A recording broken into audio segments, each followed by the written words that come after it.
Hello everyone.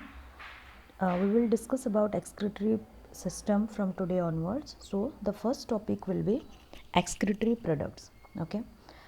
जैसे कि आप लोगों को पता है कोई भी ऑर्गेनिज्म जब भी किसी भी फूड को कंज्यूम करता है तो फाइनली क्या करेगा, फूड का ब्रेक डाउन करेगा, राइट। फूड सबसे पहले ब्रेक डाउन होगा और ब्रेक डाउन होने के बाद ये मेटाबॉलिक एक्टिविटीज़ में यूज़ हो जाता है और फाइनली किसी भी सेल के अंदर जब मेटाबॉलिक एक्टिविटीज़ होते हैं या फिर फूड का ब्रेक डाउन हो गया, किसी भी एमिनो एसिड का प्रोडक्शन हुआ, तो ये सारे मेटाबॉलिक प्रोसेसेस के बाद एक सेल क्या करता है, कुछ वेस्ट प्रोडक्ट का फॉर्मेशन करता है। डेफिनेटली वेस्ट प्रोडक्ट का फॉर्मेशन करेगा। अगर इसका एक सिंपल एग्जांपल के तौर पे आप देखो, एमीबा को याद करो। एमीबा में क्या होता था, ये एक सिंगल सेल ऑर्गेनिज्म है, ओके। ये अपना फूड जो है स्यूडोपोडिया के थ्रू अंदर लेता है, उसके बाद फूड का डाइजेशन हो जाता है, उसके बाद फाइनली उससे क्या होता है, एक वेस्ट प्रोडक्ट निकलता है जिससे कि वो सेल से बाहर डिफ्यूज़न प्रोसेस के थ्रू इस तरह से बाहर एमिट कर देता है। लेकिन अगर हम मल्टी सेलुलर ऑर्गेनिज्म के बारे में बात करें तो multicellular organism single cell से तो काफ़ी ज़्यादा कम्प्लेक्स नज़र आएंगे। तो उस केस में क्या होगा, उनके पास बहुत सारे सेल्स होते हैं, राइट। हम अगर सेलुलर ऑर्गेनाइजेशन के बारे में ही देखें तो सेल से पहले टिश्यू का फॉर्मेशन होता है, टिश्यू से अगेन ऑर्गन का फॉर्मेशन होगा, अगेन ऑर्गन सिस्टम का फॉर्मेशन होगा और उसके बाद एक ऑर्गेनिज्म का फॉर्मेशन होता है। तो सिंगल सेल वाले जो ऑर्गेनिज्म प्रेजेंट होते हैं और यूनिसेलुलर ऑर्गेनिज्म वो इजीली अपना जो वेस्ट मटेरियल्स होगा वो डिफ्यूज़न प्रोसेस के थ्रू बाहर एमिट कर सकते हैं। लेकिन अगर किसी मल्टी सेलुलर ऑर्गेनिज्म के बारे में हम बात करें तो ये इतने आसानी से डिफ्यूज़न प्रोसेस के थ्रू बाहर एक्सक्रीट नहीं कर सकते या अपना जो वेस्ट प्रोडक्ट है बाहर एमिट नहीं कर सकते। इसी के वजह से क्या होता है, हर एक सेल अपना अपना एक्सक्रीटरी मटेरियल्स ब्लड में डाल देगा, ओके।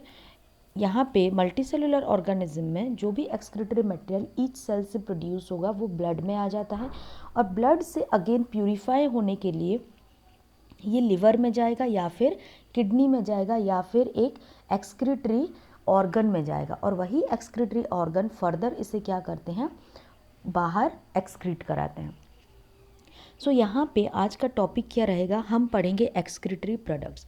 मतलब अगर मल्टी सेलुलर ऑर्गेनिज्म के बारे में बात करें तो ऐसे कौन कौन से एक्सक्रीटरी प्रोडक्ट बॉडी सिक्रीट कर रहा है। अलग अलग एनिमल्स में अलग अलग एक्सक्रीटरी प्रोडक्ट्स पाए जाते हैं और उन सारे एक्सक्रीटरी प्रोडक्ट्स के बारे में हम इस वीडियो में डिस्कशन करेंगे।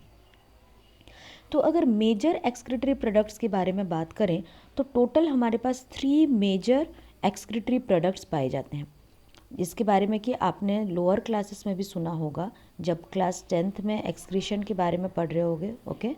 तो 3 मेजर एक्सक्रीटरी प्रोडक्ट्स होते हैं। सबसे पहला आता है उसमें एमोनिया, उसके बाद आएगा यूरिया और उसके बाद आता है यूरिक एसिड। ये मेजर एक्सक्रीटरी प्रोडक्ट्स होते हैं। इसके अलावा और भी कई सारे प्रोडक्ट्स जो कि बॉडी सिक्रीट करता है, हमारे सेल्स सिक्रीट करते हैं और वो as a excretory product count होते हैं, लेकिन ये मेजर है, ओके। सो जो ऑर्गेनिज्म एमोनिया बॉडी में प्रोड्यूस कर रहा है वो अगर एमोनिया को ही एज इट इज़ एक्सक्रीट कर रहा है तो उस पर्टिकुलर ऑर्गेनिज्म को हम क्या बोल देते हैं, एमोनोटेलिक ऑर्गेनिज्म। उसने प्रोड्यूस किया एमोनिया अपने बॉडी में और एमोनिया को ही एक्सक्रीट कर दिया, उसे हम बोलेंगे एमोनोटेलिक ऑर्गेनिजम्स। और वो ऑर्गेनिजम्स जो कि यूरिया को एक्सक्रीट करते हैं, प्रोडक्शन एमोनिया के फॉर्म में ही होगा एज ए एक्सक्रीटरी प्रोडक्ट, लेकिन ये फर्दर कन्वर्ट हो जाता है यूरिया में। और अगर यूरिया को कोई ऑर्गेनिज्म एक्सक्रीट कर रहा है तो उसे हम क्या बोलेंगे, उन ऑर्गेनिज्म को यूरियोटेलिक ऑर्गेनिज्म बोलेंगे। और वो ऑर्गेनिज्म जो कि यूरिक एसिड का एक्सक्रीशन करते हैं, मतलब यूरिक एसिड को एज ए एक्सक्रीटरी प्रोडक्ट बाहर निकालेंगे, तो उनको हम बोल देंगे यूरिकोटेलिक। सो 3 मेजर एक्सक्रीटरी प्रोडक्ट के अकॉर्डिंग ऑर्गेनिज्म भी 3 अलग अलग तरीके के होते हैं। सबसे पहला आपको नज़र आएगा एमोनोटेलिक ऑर्गेनिज्म जो कि एमोनिया को एक्सक्रीट कर रहे होंगे, उसके बाद यूरियोटेलिक जो कि यूरिया को एक्सक्रीट कर रहे होंगे और यूरिकोटेलिक जो कि यूरिक एसिड को एक्सक्रीट कर रहे होंगे। सो इसके कुछ एग्जाम्पल्स देख लेते हैं। सबसे पहले देखते हैं एमोनोटेलिक का एग्जाम्पल। सो एमोनोटेलिक ऑर्गेनिज्म वो ऑर्गेनिज्म होते हैं जो कि एमोनिया को एक्सक्रीट करते हैं। हमारे सेल में अभी थोड़ी देर पहले हमने बात किया जो कि जो सेल होता है उसमें एक्सक्रीटरी प्रोडक्ट का फॉर्मेशन होता है, और जो प्राइमरी एक्सक्रीटरी प्रोडक्ट जो कि मेटाबॉलिज्म के बाद प्रोडक्शन होता है वो एमोनिया ही होता है। मतलब अगर एमोनोटेलिक एनिमल है या यूरियोटेलिक एनिमल या फिर यूरिकोटेलिक एनिमल, इन तीनों टाइप के एनिमल में एमोनिया प्रोडक्शन मस्ट है। एमोनिया हर एक ऑर्गेनिज्म में प्रोड्यूस होगा, लेकिन एमोनिया से यूरिकोटेलिक एनिमल या यूरियोटेलिक एनिमल क्या करते हैं, इसको फर्दर कन्वर्ट कर देते हैं। मतलब एमोनिया से यूरिया बना लेते हैं यूरियोटेलिक एनिमल और यूरिया का एक्सक्रीशन करते हैं, और फर्दर एमोनिया से क्या बन सकता है, यूरिक एसिड भी बन सकता है, और यूरिकोटेलिक एनिमल यूरिक एसिड का सिक्रीशन कर देते हैं। अभी बात करते हैं एमोनोटेलिक एनिमल्स के कुछ एग्जाम्पल्स के बारे में। बहुत सारे ऐसे ऑर्गेनिज्म आपको देखने को मिलेगा जो कि एमोनोटेलिक नेचर शो करते हैं। एमोनिया जो होता है ये काफ़ी ज़्यादा टॉक्सिक मटेरियल होता है, और इसको एक्सक्रीट करने के लिए हमें बहुत ज़्यादा अमाउंट में वाटर चाहिए। वाटर का कंजप्शन यहाँ पे हाई रहता है। मतलब अगर हमें एमोनिया और यूरिया दोनों में कंपेयर करना है तो एमोनिया को एक्सक्रीट करने के लिए हमें काफ़ी ज़्यादा अमाउंट में वाटर चाहिए, और यूरिया को एक्सक्रीट करने के लिए उससे कम वाटर चाहिए होता है।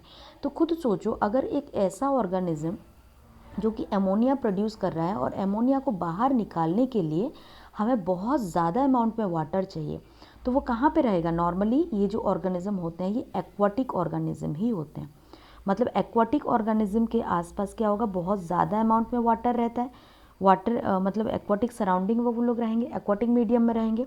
तो इसी वजह से क्या होता है, वहाँ पे डिफ्यूज़न प्रोसेस से ये ऑर्गेनिज्म अपना एमोनिया जो उनके बॉडी के अंदर है उसको डिफ्यूज़ करके वाटर मीडियम में डाल देते हैं। यहाँ पे एक छोटा सा एग्जांपल लेते हैं। फॉर एग्जांपल ये एक ऑर्गेनिज्म ए है जो कि इस पर्टिकुलर वाटर बॉडी के अंदर रह रहा है।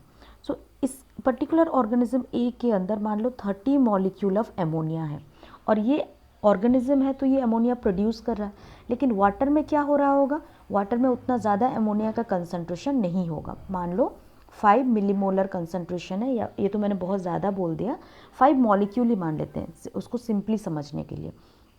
सो यहाँ पे देखो, हम डिफ्यूज़न में क्या पढ़े थे कि एक मॉलिक्यूल अपने हायर कंसंट्रेशन से लोअर कंसंट्रेशन की तरफ मूव करता है।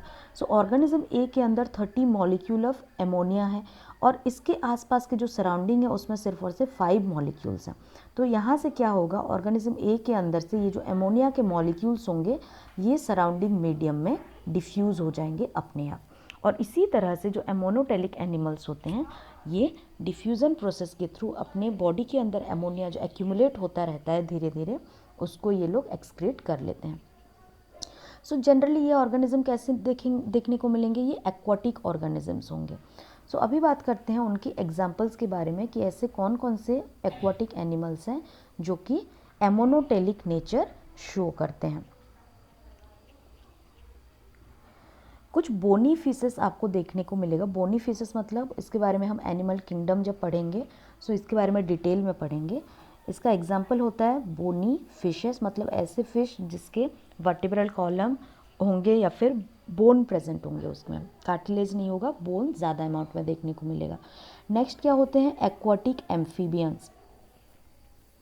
ओके, उसके बाद क्या होते हैं, कुछ एक्वाटिक इंसेक्ट भी होते हैं जो कि ammonia as a excretory product synthesis करते हैं और उसको एक्सक्रीट भी करते हैं। सो ये तीनों एग्जाम्पल जो कि आपके एनसीईआरटी में भी गिवन है और आपको याद भी होना चाहिए। नेक्स्ट बात करते हैं टेरेस्ट्रियल एनिमल के बारे में। अभी तो हमने देखा एक्वाटिक एनिमल के बारे में, अभी बात करेंगे टेरेस्ट्रियल एनिमल। टेरेस्ट्रियल एनिमल जितने भी होते हैं वो वाटर में तो नहीं रहते, वाटर से बाहर रहेंगे, टेरेस्ट्रियल एनवायरनमेंट में रहेंगे। सो ये जो टेरेस्ट्रियल ऑर्गेनिजम्स होते हैं ये प्रोडक्शन अपने सेल के अंदर एमोनिया करेंगे।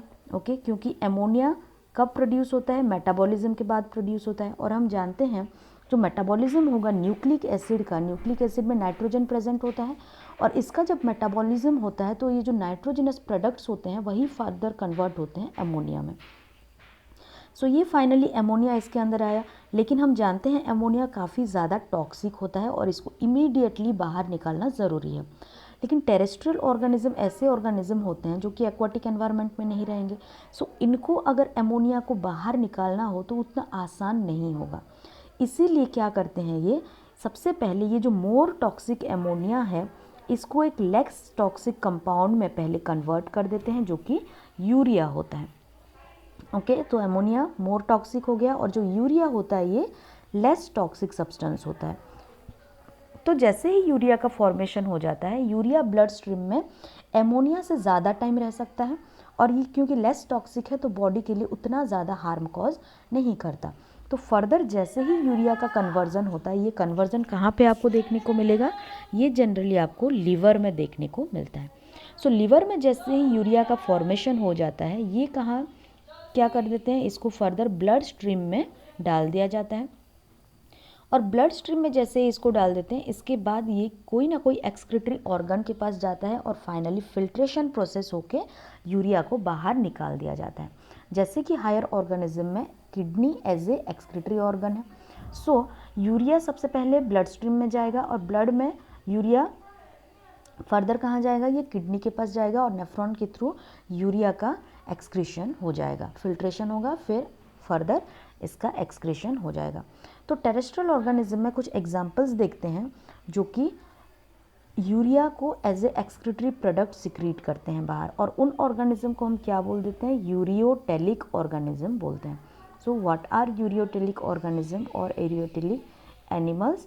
यूरियोटेलिक एनिमल्स वो होते हैं जो कि यूरिया को as a excretory product eliminate करते हैं बॉडी से। इसके कुछ एग्जांपल्स हैं मैमल्स जो कि यूरियोटेलिक में आते हैं। उसके बाद बहुत सारे टेरेस्ट्रियल एम्फीबियंस जो आपको देखने को मिल रहे होंगे वो भी कैसे होते हैं, वो भी यूरियोटेलिक होते हैं, मतलब मोस्टली टेरेस्ट्रियल। ये ध्यान रखना है टेरेस्ट्रियल एम्फीबियन, क्योंकि अगर एक्वाटिक एम्फीबियन के बारे में हम बात करें तो वो एमोनोटेलिक के अंदर आते हैं, वो एमोनिया एक्सक्रीट करते हैं। फर्दर अगर हम बात करें, कुछ मरीन फिशेस ऐसे होते हैं जो कि आपको यूरियोटेलिक नज़र आएंगे। हमने एमोनोटेलिक में पढ़ा था बोनी फिशेस के बारे में, और यूरियोटेलिक एनिमल के अंदर कुछ आपको मरीन फिशेस भी देखने को मिल जाएंगे। सो नेक्स्ट बात करते हैं थर्ड एक्सक्रीटरी प्रोडक्ट के बारे में जो कि यूरिक एसिड होता है। अभी हमने देखा था कि एमोनिया को एक्सक्रीट करने के लिए सबसे ज़्यादा वाटर चाहिए, उससे कम वाटर किसको चाहिए होगा, यूरिया को चाहिए होगा, और सबसे मिनिमल अमाउंट ऑफ वाटर किसे चाहिए होता है, यूरिक एसिड को एक्सक्रीट करने के लिए चाहिए। मतलब अगर कोई ऐसा ऑर्गेनिज्म जो कि ऐसे एनवायरमेंटल कंडीशन में रह रहा है जहाँ पे कि वाटर डेफिशिएंसी है, फॉर एग्जांपल डेजर्ट में बहुत कम वाटर देखने को मिलेगा, वो लोग कंज्यूम बहुत कम वाटर करते हैं, तो उस केस में क्या होगा, वो एमोनिया तो बिल्कुल भी as a excretory product use नहीं कर सकते, यूरिया भी यूज़ नहीं कर सकते, क्योंकि इसको फर्दर एलिमिनेट करने के लिए हमें एक स्पेसिफिक अमाउंट ऑफ वाटर चाहिए होता है। सो यूरिक एसिड एक ऐसा कंपाउंड है जिसको एलिमिनेट करने के लिए मिनिमल अमाउंट ऑफ वाटर चाहिए, और जो ऑर्गेनिज्म यूरिक एसिड को as a excretory product excrete करते हैं या एलिमिनेट करते हैं, उनका जो यूरिन होता है वो कैसा होता है, बहुत minimal amount of water content होता है उसमें, और इनका जो एक्सक्रीटा होता है वो भी पैलेट के फॉर्म में नज़र आता है। फॉर एग्जाम्पल अगर बर्ड्स के बारे में बात करें, बर्ड्स का अगर एक्सक्रीटा देखे हो तो उसमें क्या होता है, वो एक पैलेट के फॉर्म में आपको नज़र आता है। वो ज़्यादा लिक्विड कंटेंट वहाँ पे नहीं होता, ज़्यादा वाटर कंटेंट वहाँ पे नहीं होता। क्यों? क्योंकि वो लोग यूरिक एसिड को as a excretory product use करते हैं। उसी तरह से कैंगरू रैट जो कि डेजर्ट एरिया में आपको देखने को मिलेगा, वो भी यूरिक एसिड को as a excretory product use करता है, क्योंकि डेजर्ट कंडीशन में उसको बहुत कम वाटर मिलता है कंज्यूम करने के लिए, और जितना कम वाटर कंज्यूम करने के लिए मिलेगा वो उसी में से जो मेटाबॉलिक वाटर होता है उसको बाहर निकालता है और उसी से एक्सक्रीशन का प्रोसेस भी कंप्लीट करता है। सो ये था यूरिक एसिड, और जो यूरिक एसिड को एक्सक्रीट करते हैं उन एनिमल को हम क्या बोल देते हैं, यूरिकोटेलिक एनिमल बोलते हैं।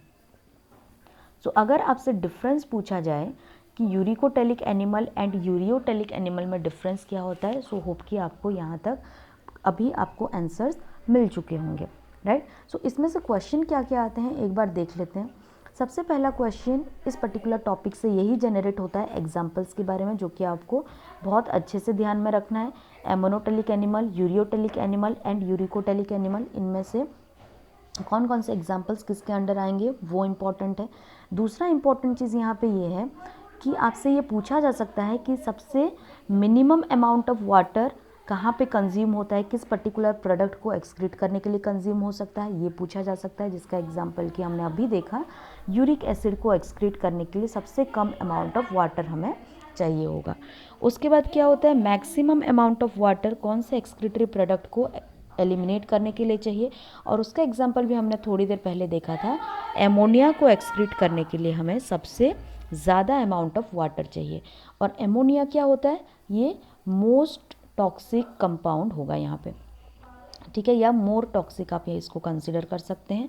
उससे लेस टॉक्सिक कौन होता है, यूरिया होगा, और उसके बाद आएगा यूरिक एसिड। सो होप कि ये टॉपिक समझ में आ गया होगा आप लोगों को। तो नेक्स्ट वीडियो में हम बात करेंगे ह्यूमन एक्सक्रीटरी सिस्टम के बारे में। तब तक जो भी डाउट्स होगा आप लोग क्लियर कर सकते हैं। So thank you very much for watching this lecture.